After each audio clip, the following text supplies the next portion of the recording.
Bon les amis, je vais vous mettre une vidéo. C'est un documentaire. Il n'est pas de moi, il n'est pas de la chaîne sur laquelle je le récupère, mais j'ai le droit, c'est un Creative Commons. Je mettrai les liens de la chaîne aussi si vous voulez aller voir ce que fait la personne. Le but, c'est pas de m'approprier une vidéo.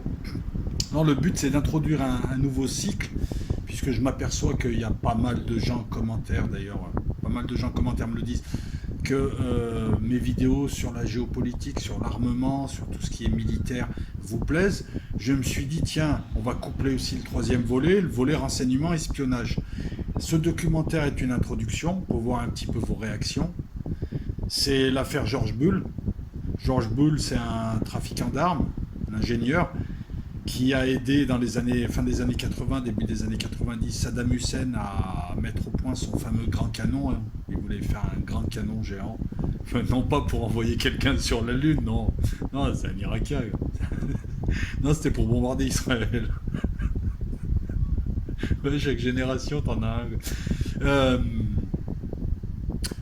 À travers ce documentaire, assez lisse, très lisse, hein, c'est pas là où on va te donner des recettes de cuisine. Enfin, si tu sais bien écouter, si tu sais bien analyser, si tu sais bien lire entre les lignes, tu auras quand même des petites infos. Mais ce qui est intéressant, c'est de voir un petit peu, grosso modo, c'est une intro, les techniques, les manières de faire, les manières de voir les choses, c'est ça qui est important. En matière de renseignement, alors là, on va surtout voir des kidonymes, des baïonnettes, des flingueurs. Dans chaque service, tu as des gens, voilà, c'est des tueurs. En France, on en a aussi, un service action. Hein. Après, tu as des services aussi qui externalisent ça. Et c'est jamais bon l'externalisation. En France, on a essayé avec les truands dans les années 50, l'affaire Ben Barka.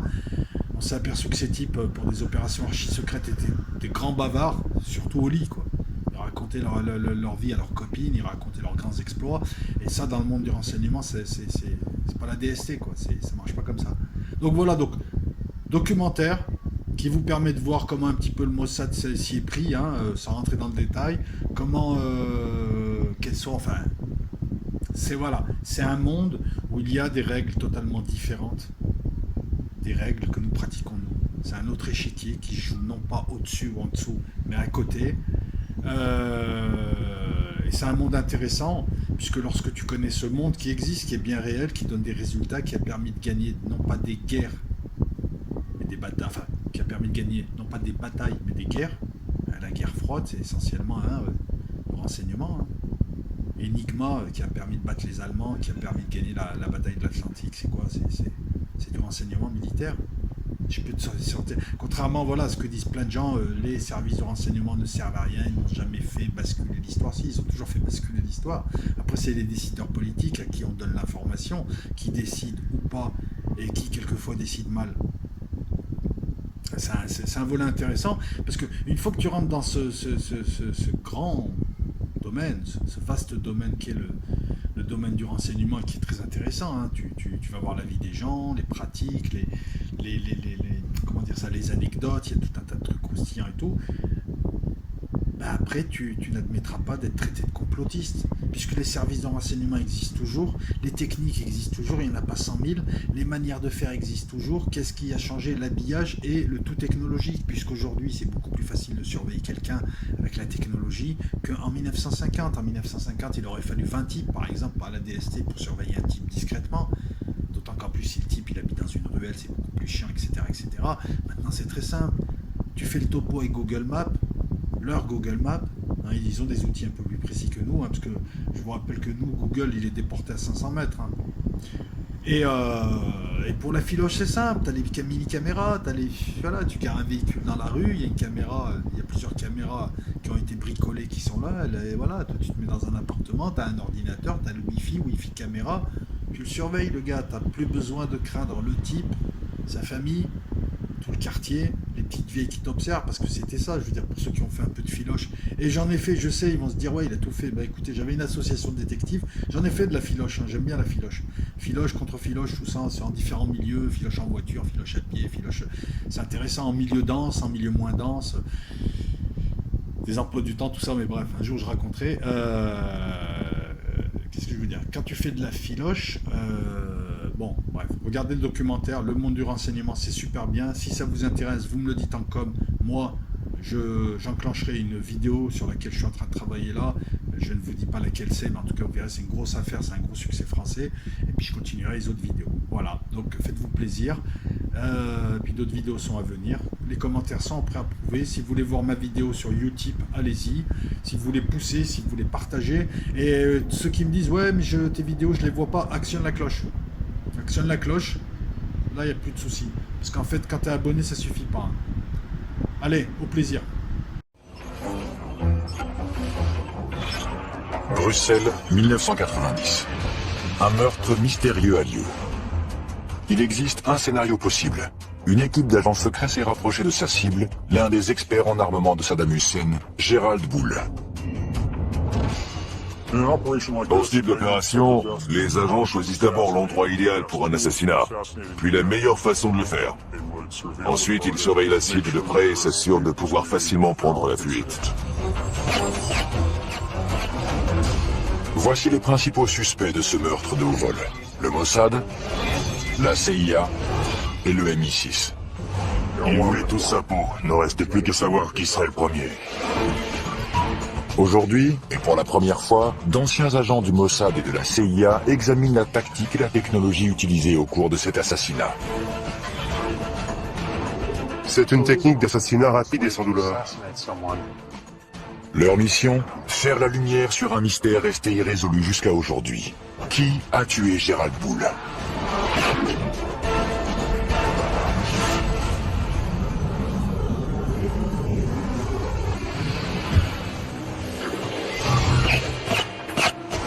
Un scientifique véreux, expert en armement, est abattu froidement. Les assassins disparaissent sans laisser de traces. Qui est derrière ce meurtre et quel est le mobile? Encore aujourd'hui, nous avons davantage de questions que de réponses quant au meurtre de Gerald Bull.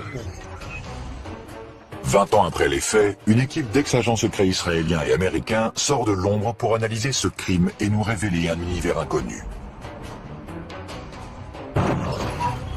Il y a une excellente scène du film La mémoire dans la peau, où le supérieur de Jason Bourne lui dit qu'il n'est pas simplement payé pour assassiner des gens, mais pour les assassiner et faire croire que quelqu'un d'autre est responsable. Ça fait partie du métier. C'est un univers de surveillance, de trahison et d'habileté technologique. Les missions sont organisées pendant plusieurs années et leur succès repose sur l'entraînement et l'instinct d'un agent sans visage et sans identité, l'agent secret. J'ai passé 13 ans au sein du Mossad. Pendant les 7 premières années, j'étais un combattant, c'est-à-dire un agent clandestin. Les actions d'un bon espion peuvent réellement changer le cours de l'histoire. L'espionnage est la deuxième profession la plus ancienne du monde et l'une des plus dangereuses. J'ai été un agent traitant de la CIA pendant de nombreuses années. Je travaillais en clandestin. Il n'existe pas d'immunité diplomatique pour ce genre de mission. C'est un peu comme un soldat qui se fait arrêter alors qu'il ne porte pas d'uniforme. La punition est bien plus sévère. Il existe une trace de ces dangers.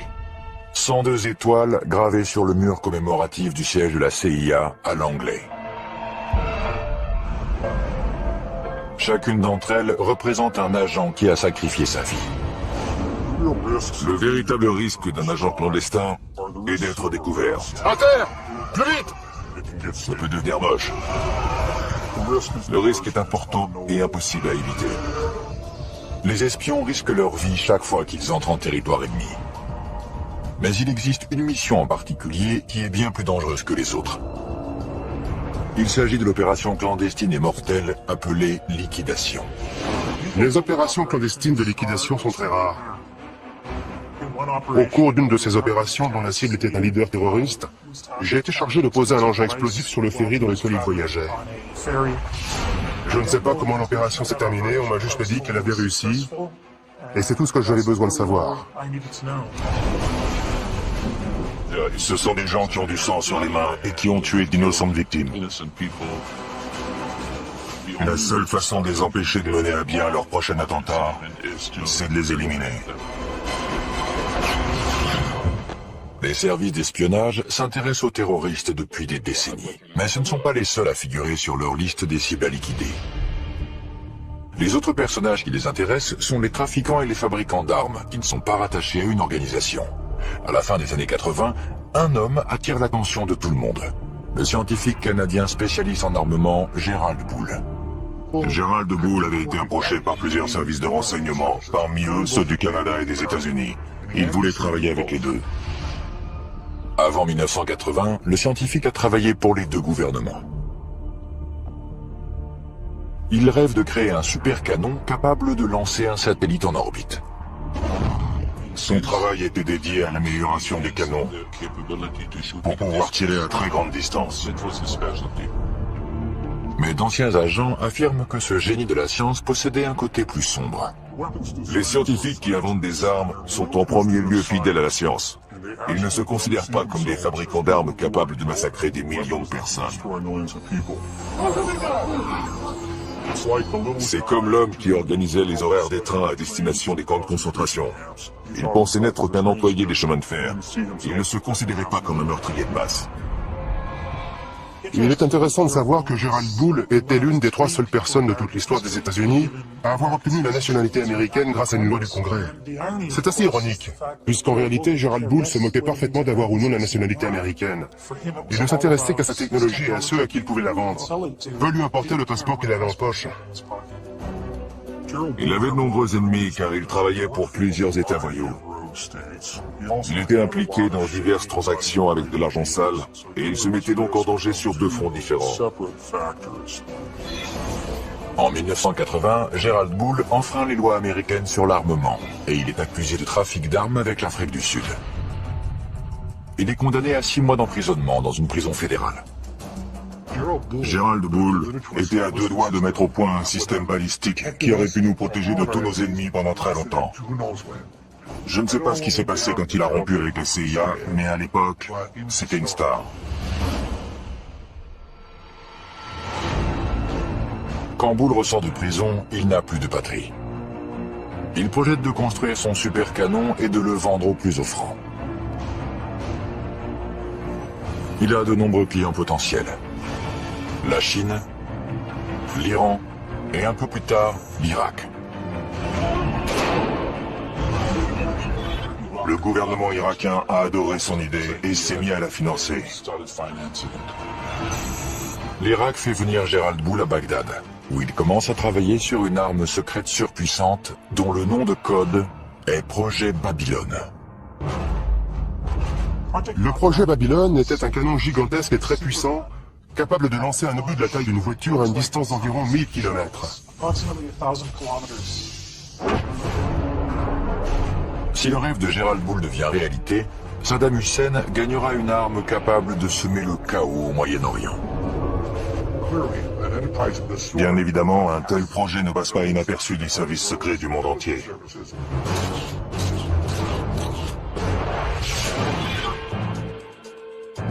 La nouvelle du projet Babylone se répand au sein des différents services de renseignement de la planète, y compris les services secrets israéliens, le Mossad. L'Irak avait déjà menacé plusieurs fois d'entrer en guerre contre Israël.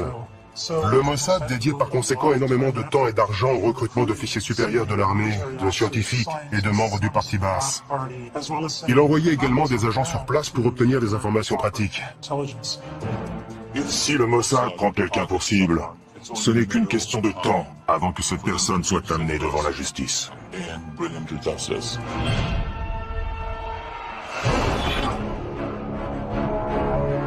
En Irak, Gerald Bull est très bien protégé. Chaque jour, l'étape finale de la construction de son super canon se rapproche.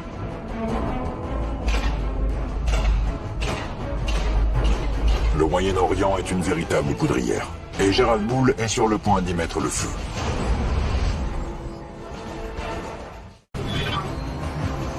Irak, 1989.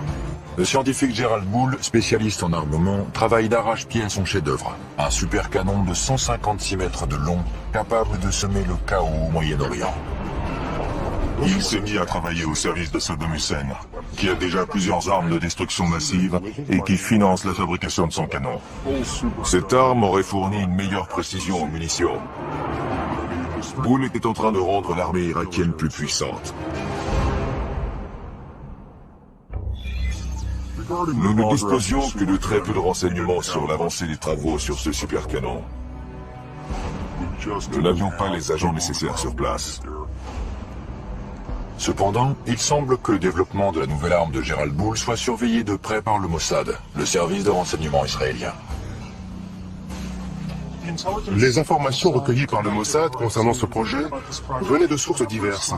Certains renseignements étaient d'origine humaine et venaient de personnes haut placées dans le régime irakien qui avaient été recrutées et fournissaient des informations à des agents traitants du Mossad. Ce n'est plus le cas aujourd'hui avec les terroristes actuels, mais à l'époque, les Irakiens étaient encore sensibles aux méthodes de recrutement traditionnelles qui sont utilisées depuis que l'espionnage existe. Le ROHUM, ou le renseignement d'origine humaine, est l'art de recueillir des informations par le biais d'entretiens, d'interrogatoires, de corruption et de chantage. Si vous révélez des informations secrètes, nous mettons ces informations sous surveillance et en échange, vous recevez une somme d'argent considérable, à la condition que vous fournissiez un produit de grande valeur. Pour les agents clandestins en Irak, le prix à payer peut être très élevé. Lorsque les agents du Mossad opèrent au sein des pays cibles, ils prennent le risque d'être torturés, exécutés ou emprisonnés. Il est très peu probable qu'ils revoient la lumière du jour une fois découverts. Le pire cauchemar des espions, c'est un séjour dans la chambre des horreurs, où l'on procède à l'arrachage des ongles. Il faut éviter cet endroit à tout prix. Car c'est là qu'on vous arrache les ongles. Vous êtes complètement épuisé et on vous attaque de toutes les façons. Vous subissez une torture psychologique. On essaie de vous humilier et surtout de vous faire craquer. Mais bien sûr, certains d'entre nous possèdent une force qui leur permet de résister. Pour éviter la chambre des horreurs, un espion doit toujours avoir des yeux derrière la tête, même s'il ne quitte jamais sa cible du regard. Lorsqu'on met en place une opération de surveillance, il ne faut jamais oublier que l'ennemi va utiliser des techniques de contre-surveillance. Prendre des photos d'un sujet est un acte agressif qui éveille les soupçons. Une grande partie de notre information est dédiée à la photographie clandestine. Et c'est l'un des éléments essentiels du métier que tout espion se doit de maîtriser.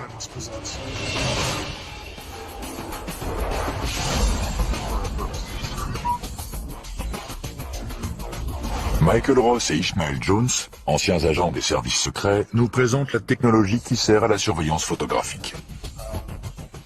Ceci est un étui à lunettes. C'est un appareil photographique très ingénieux. Il y a un trou, et lorsqu'on l'ouvre, on découvre un appareil photo à l'intérieur qu'on peut relever. On peut le poser sur une table, prendre quelques photos, sortir ses lunettes, et les nettoyer, puis les ranger et refermer l'étui. Mais en réalité, c'est un équipement d'espion. Si quelqu'un ouvre cet étui, il comprend tout de suite que son propriétaire est dans l'espionnage. Mais moi, ce que j'utiliserais, c'est quelque chose de plus grand et de plus simple, un objet commun. C'est un appareil photo comme les touristes en utilisent partout dans le monde. Je le mets dans un sac. Il y a un filet à mailles, cela me permet de me rapprocher de la cible et de prendre des photos. J'utilise également une télécommande pour ne pas avoir besoin de toucher l'appareil. Je n'ai qu'à viser et appuyer. La surveillance d'un site à haute sécurité, comme celui de la fabrication d'armes du projet Babylone, est très risquée. La capture des agents aboutit à leur torture, ou pire encore.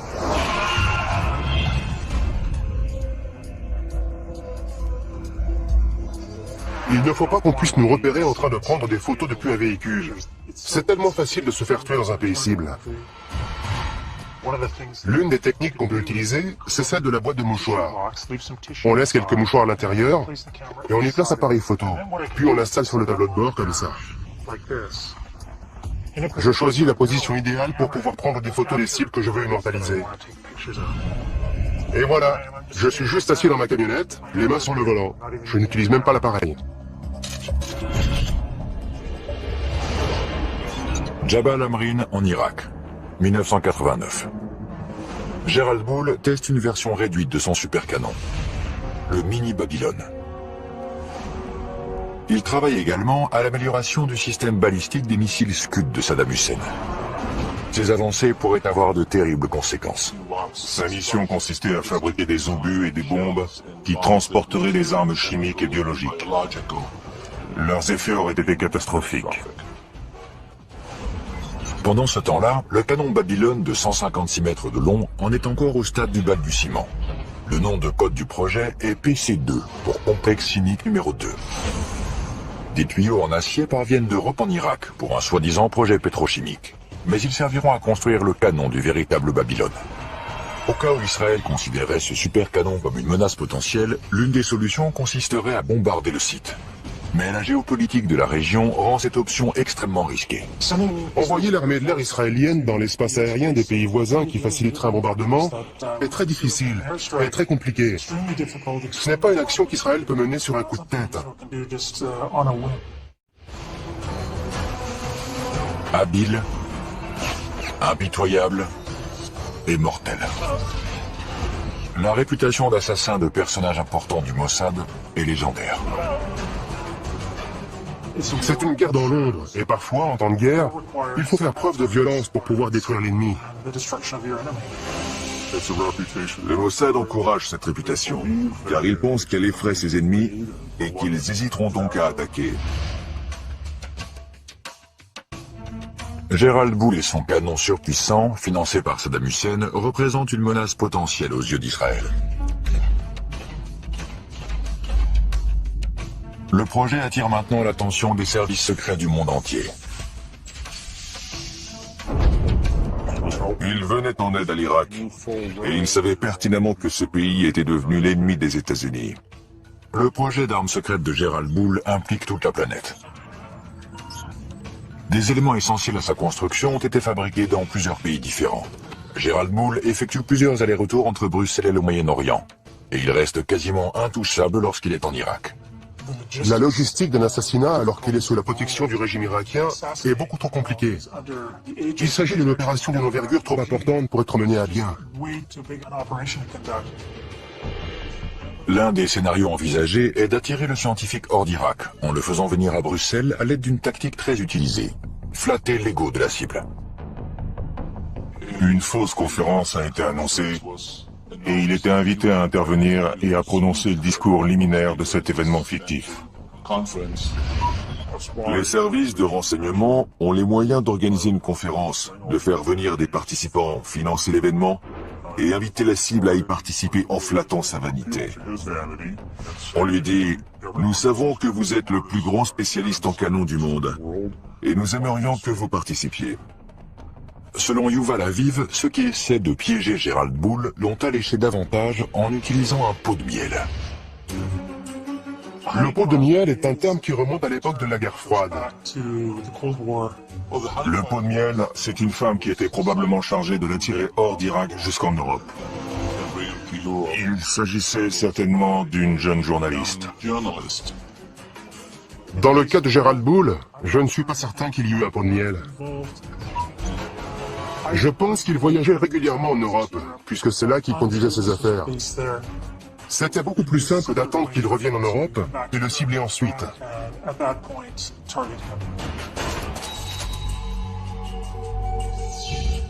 Que ce soit pour assister à une conférence fictive, pour retrouver une femme séduisante ou tout simplement pour gérer ses affaires, Gérald Boule rentre chez lui à Bruxelles.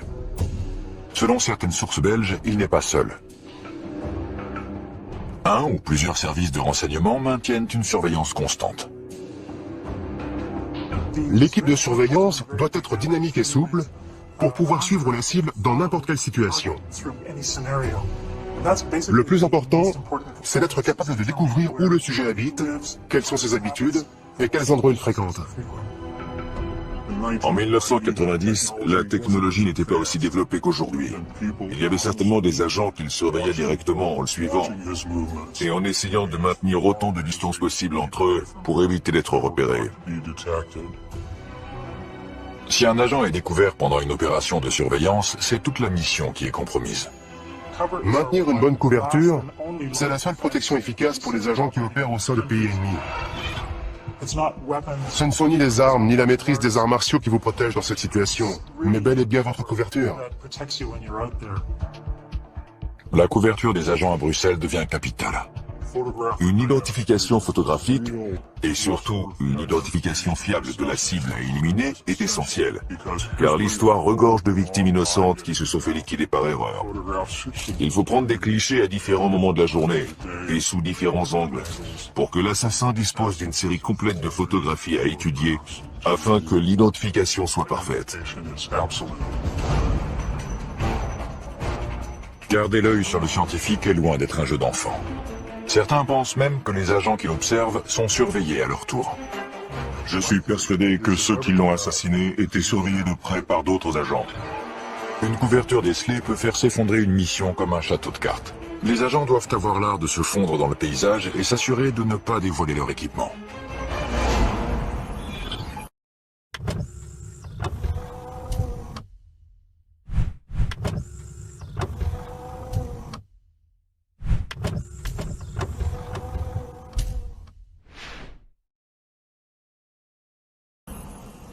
Celui-ci peut se transformer en... Michael Ross, ancien agent du Mossad, et Ishmael Jones, ancien agent de la CIA, nous expliquent les dangers de l'utilisation de matériel d'espionnage. Que se passe-t-il si vous êtes découvert avec cet équipement? Si vous avez en votre possession ce type de matériel pendant un interrogatoire, on vous envoie immédiatement à la chambre des horreurs. C'est la preuve que vous êtes un espion. Si vous utilisez ce type d'objet, c'est que votre quartier général vous a confié une mission d'espionnage, et les raisons pour lesquelles vous pourriez avoir besoin d'un tel équipement sont plus qu'évidentes. C'est ça qui me plaît dans cet objet. Il est ce qu'il est, il n'est pas camouflé. Il ne reste plus qu'à sortir l'antenne, relever les sécurités, et une fois la lumière allumée, si j'appuie sur ce bouton, Boum. quelque chose va exploser quelque part. D'un autre côté, il existe ces appareils de communication qui sont très intéressants et de très bonne qualité. Si on ouvre cet étui à cigarette, on découvre l'appareil qui permet de communiquer. C'est formidable. Plusieurs de ces objets servent à communiquer. Ceci est en réalité l'ancêtre du téléphone portable.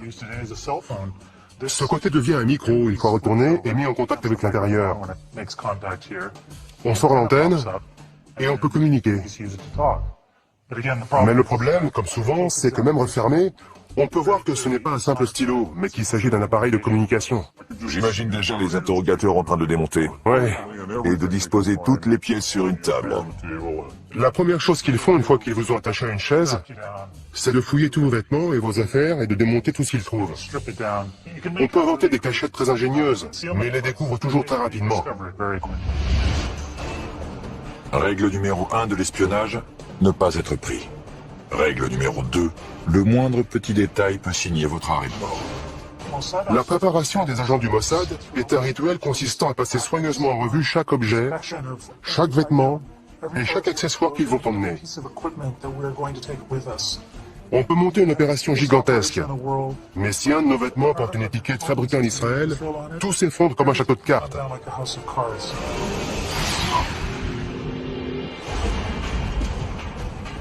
C'est l'hiver en cette année 1989 à Bruxelles. Cachée quelque part dans la ville, une équipe d'agents secrets met probablement au point un plan pour éliminer leur cible. L'étau se resserre autour de Gérald Bull. Mars 1990. Gérald Bull est de retour à Bruxelles. Il est probablement suivi. Pourquoi ? À cause du programme de développement de missiles de Saddam Hussein et d'un super canon top secret dont le nom de code est Projet Babylone. Il s'agit d'une arme dont la portée devrait atteindre 1000 km. Le rayon qu'il traçait depuis Bagdad couvrait la totalité du Moyen-Orient. C'était l'arme et l'engin balistique les plus incroyables qui aient jamais existé. À quelques mois de l'invasion du Koweït, la machine de guerre irakienne se met en marche. La version miniature du super canon de Gérald Bull, le mini Babylone, a déjà été testée. À ce moment-là, tous les services de renseignement du monde sont au courant de ce qui se passe et le surveillent de très près. L'un des partis qui souhaite ardemment qu'Hussein n'ait jamais ce canon sont les Iraniens. En plus des Iraniens, le Mossad est de la partie. La CIA également, puisqu'elle sait exactement de quoi Gérald Bull est capable. Il a travaillé pour eux auparavant.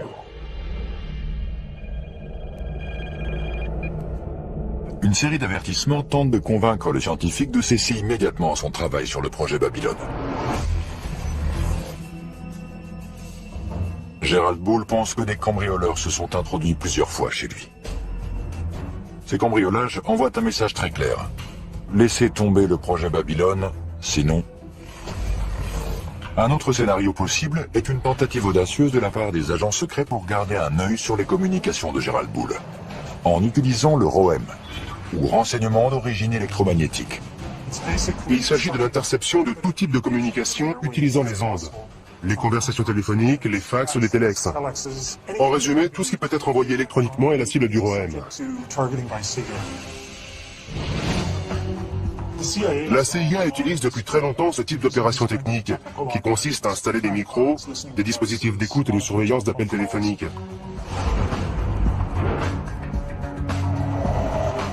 Donc, elle est toute désignée pour mener ce genre d'opération de surveillance, et particulièrement la surveillance électronique de la cible.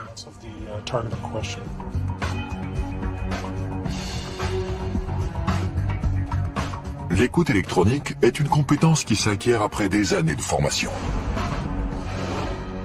L'ancien agent de la CIA Ishmael Jones nous dévoile l'univers des micros et des transmetteurs cachés. Ces appareils de surveillance électronique permettent d'en apprendre davantage sur les cibles.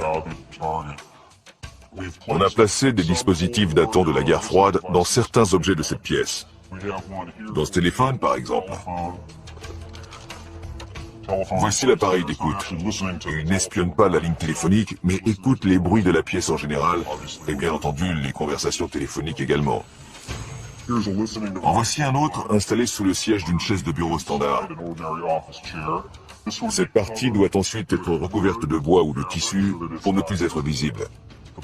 Pour dissimuler un dispositif dans un livre, il faut l'installer dans le dos.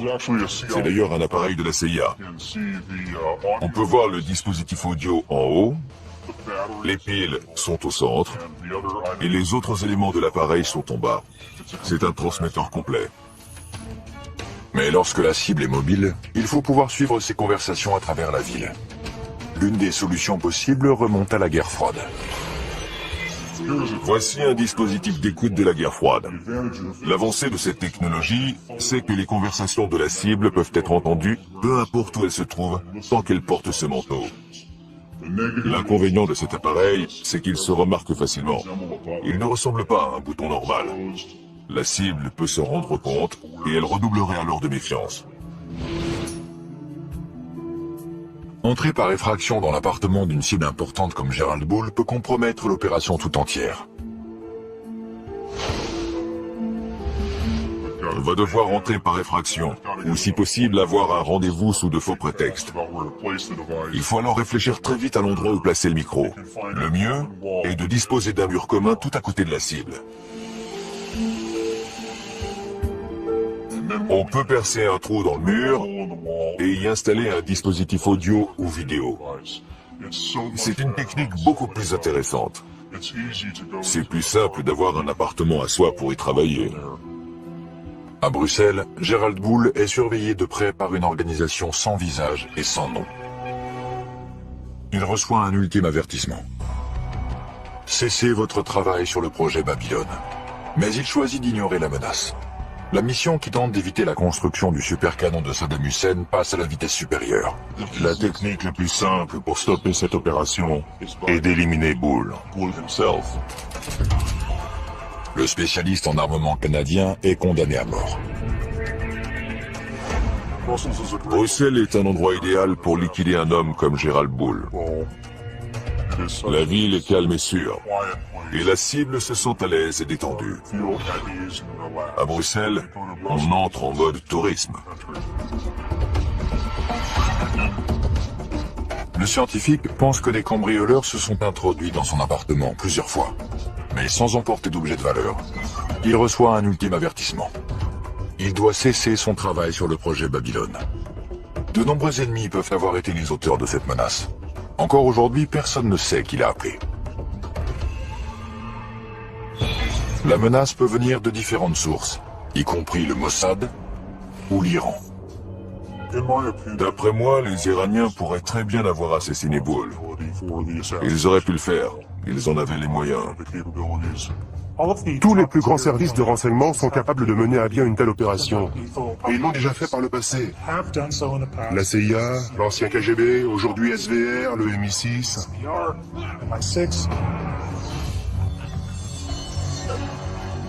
Qui était capable d'assassiner Gérald de Gaulle? Tout d'abord le Mossad, puis le MI6. Les services secrets britanniques, le MI6, auraient utilisé des membres des forces spéciales, le SAS, pour retrouver des agents d'Al-Qaïda. Leur devise est « Qui ose gagne ». Ils sont très efficaces et professionnels. Ils utilisent certaines des techniques et certains équipements que les Israéliens et le KGB emploient. Ils font sans aucun doute partie des meilleurs. Le Mossad possède sa propre branche de liquidation, le Kidon. Le mot Kidon peut signifier, selon le contexte, javelot ou baïonnette. C'est une sous-division du Mossad chargée de la surveillance de cibles terroristes et d'opérations clandestines d'assassinat. Si ça s'avère nécessaire. Si le Kidon n'est pas près vous, ils vont vous avoir. Il n'y a aucun endroit sur Terre où leur échapper. Vos jours sont comptés.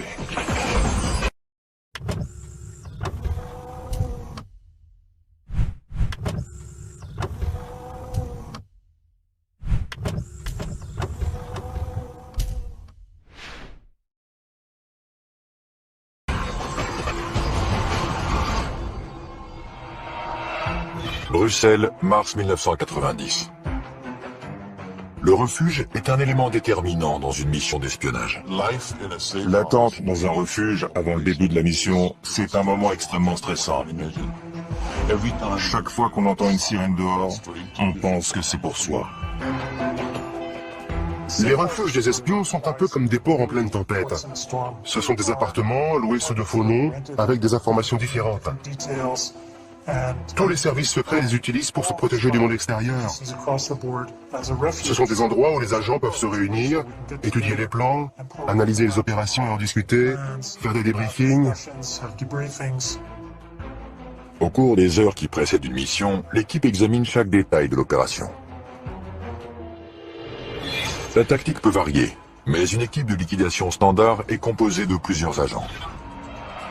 Le leader est responsable de la sécurité et de la surveillance constante de la cible. Le chauffeur est chargé d'amener l'équipe dans la zone d'action et de l'en extraire. Et le tueur, ou les tueurs, effectuent l'exécution. Un autre élément clé d'une opération secrète de liquidation est le choix de l'arme. Les autres services de renseignement utilisent des armes plus lourdes,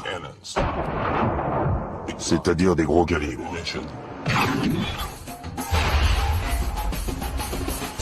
Mais le Mossad a décidé que la précision est prioritaire.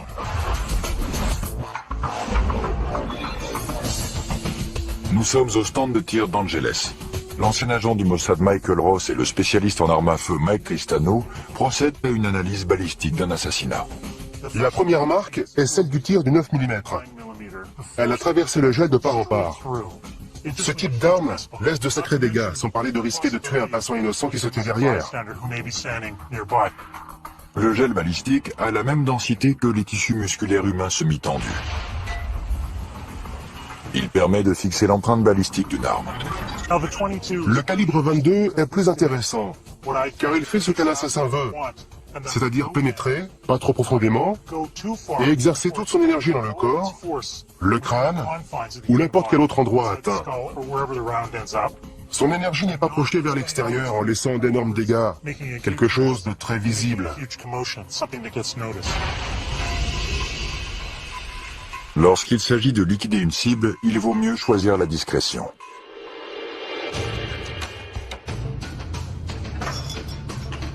Un autre problème que peut rencontrer une équipe d'agents opérant à l'étranger est le transport d'armes vers un autre pays. En Europe, on peut facilement se procurer une arme sportive, même si la loi sur la possession d'armes est très stricte. On retire le canon, il faut ensuite le scier à cet endroit et le remplacer par la suite, car sur ce type d'arme, la chambre est située dans cette partie du canon. On retire aussi le magasin et on obtient une arme qui se rapproche d'un pistolet. Une fois les pièces les plus petites et les plus discrètes assemblées à nouveau, on obtient une arme de petite taille, idéale pour une exécution et similaire à celle que le Mossad utilise. Le résultat est un semi-automatique de calibre 22 à 7 coups, et sur lequel on peut visser un silencieux.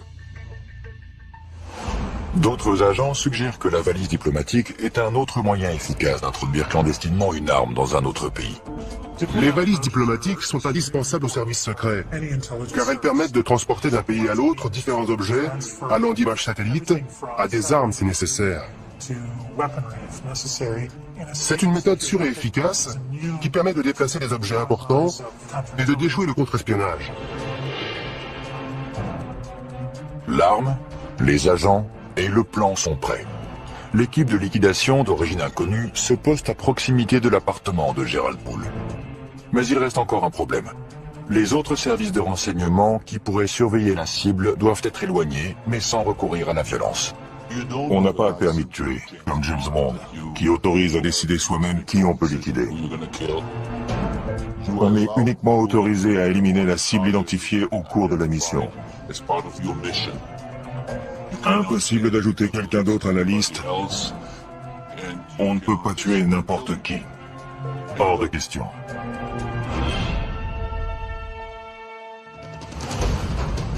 Dans le cas de Bull, s'il était suivi par un troisième pays, la meilleure solution était de distraire l'équipe de surveillance pour l'éloigner.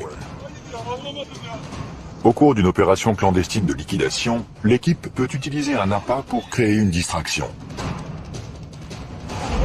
L'équipe se met en position pour passer à l'étape finale de sa mission, l'exécution de Gerald Poole.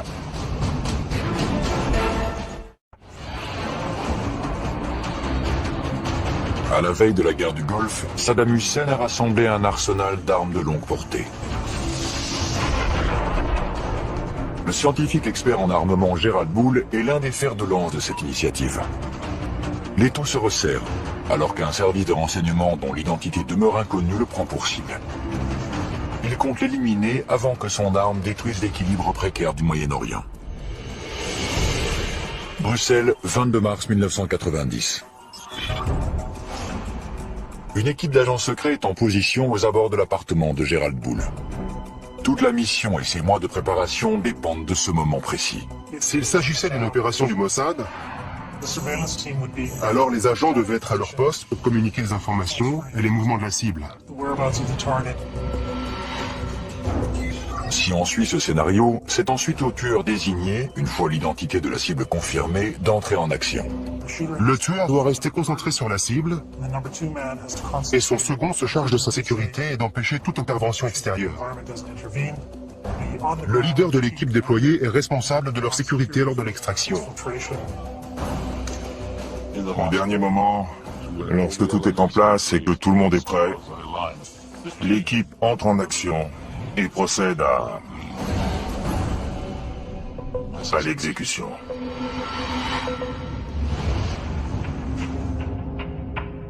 Le niveau de stress est élevé, bien évidemment. On entend le bruit d'une clé qu'on glisse dans la serrure, puis la porte qui s'ouvre, et on prie pour que ce soit notre cible et non quelqu'un d'autre. Puis la cible se trouve juste devant nous, et c'est là qu'il faut vous en occuper. Et avant que la cible meure, on s'assure qu'elle sait pourquoi on est là. On lui pose la question, vous savez pourquoi je suis là? Et on peut voir sa peur sur son visage, car elle sait pourquoi on est là.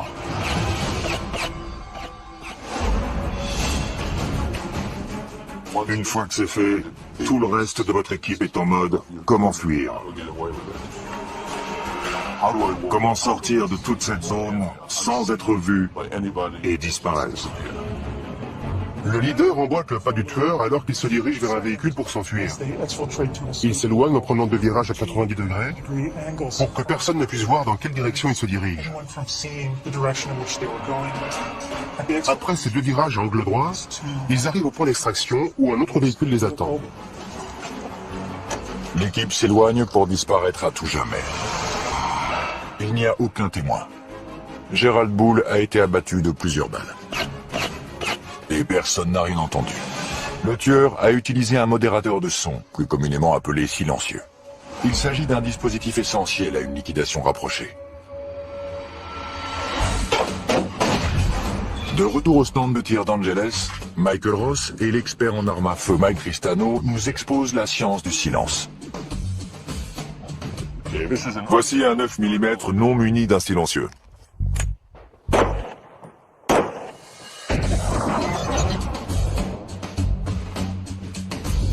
On ne peut pas dire que ce soit une arme silencieuse. Non, absolument pas. L'arme de prédilection du Mossad pour les exécutions est un pistolet de calibre 22 équipé d'un silencieux.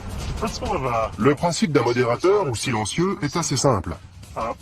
On le place sur la bouche du canon d'une arme à feu. Le mécanisme interne est une série de rondelles qui piègent les gaz libérés lors d'un tir. Le bruit est émis lorsque le percuteur heurte la balle, qui est ainsi projetée hors du canon. Si on parvient à étouffer ce bruit, à dissiper ces gaz avant que la balle ne sorte du canon, le tir devient très silencieux. Un silencieux peut réduire le niveau sonore d'un coup de feu de 30 décibels. Un autre avantage du silencieux est qu'il améliore la précision du tir. Le canon est rallongé, le tir est donc un peu plus précis. C'est le même principe qu'avec un fusil. Il est plus précis parce que le canon est plus long. Comme vous le voyez, les impacts sont relativement groupés. Je crois qu'on peut dire qu'il est mort. Grâce à leur technologie et à leur habileté, les assassins de Gerald Bull ont pu s'échapper sans être repérés. Mais le mystère reste entier. Qui a appuyé sur la détente? La probabilité qu'un service de renseignement étranger soit responsable de l'assassinat est grande. Le premier qui vient à l'esprit est le Mossad. Il est bien connu que le Mossad procède à des liquidations. Il existe une autre possibilité. Le tueur est peut-être un agent d'un autre service secret travaillant en collaboration avec le Mossad. La seule organisation qui pourrait collaborer avec le Mossad est le MI6 britannique. Le Mossad n'a jamais collaboré avec d'autres services par peur que l'autre organisation ne soit pas à la hauteur, qu'il y ait trop de paperasserie et que toute la mission soit ralentie. Mais ils ont collaboré à de nombreuses reprises avec le MI6. Et avec succès. De nombreux spécialistes sont persuadés que les responsables sont des agents du Mossad. Mais le résultat des analyses balistiques ne correspond pas à leur mode opératoire. Un pistolet calibre 22 avec silencieux. L'élément intéressant dans cette affaire est que Gerald Bull a été assassiné avec une arme de gros calibre. La scène a donc dû être très sanglante et je pense que cela indique que le tueur n'était pas un professionnel. Mais il existe bien entendu la possibilité que les tueurs aient choisi de faire croire que quelqu'un d'autre, nettement moins professionnel, était responsable du meurtre. Un troisième scénario pointe du doigt une autre organisation qui aurait été postée devant l'appartement de Gerald Bull avant l'assassinat. Les Iraniens. Les Iraniens figurent en bonne place sur la liste des suspects potentiels, au vu du simple fait que toute arme développée par l'Irak pourrait être utilisée contre eux.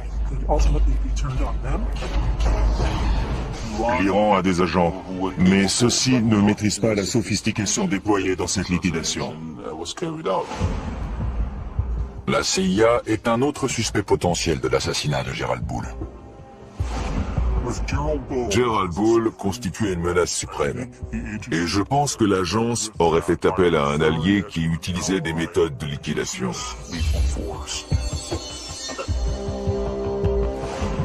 Je ne pense pas que la CIA puisse être impliquée dans un assassinat. Mais il est possible que l'un de ses responsables ait mentionné que Gerald Bull était un problème et qu'il faudrait qu'il soit éliminé. Parfois, ce qui favorise l'action est de se taire alors qu'on sait ce qui se passe.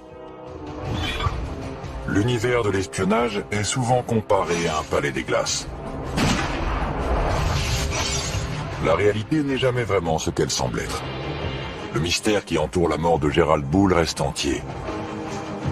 L'identité de l'assassin reste inconnue. Est-ce que certains services de renseignement étaient au courant de l'exécution? Et si oui, combien?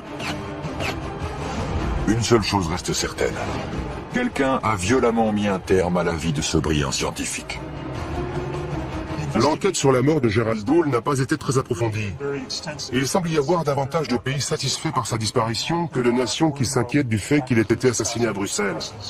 L'exécution de Gerald Bull a été un grand succès, car lorsqu'il est mort, le projet du canon est mort avec lui. Peu importe qui l'a tué, tous les services secrets sont complices. Car tous voulaient sa mort. Il y en a juste un qui a frappé le premier.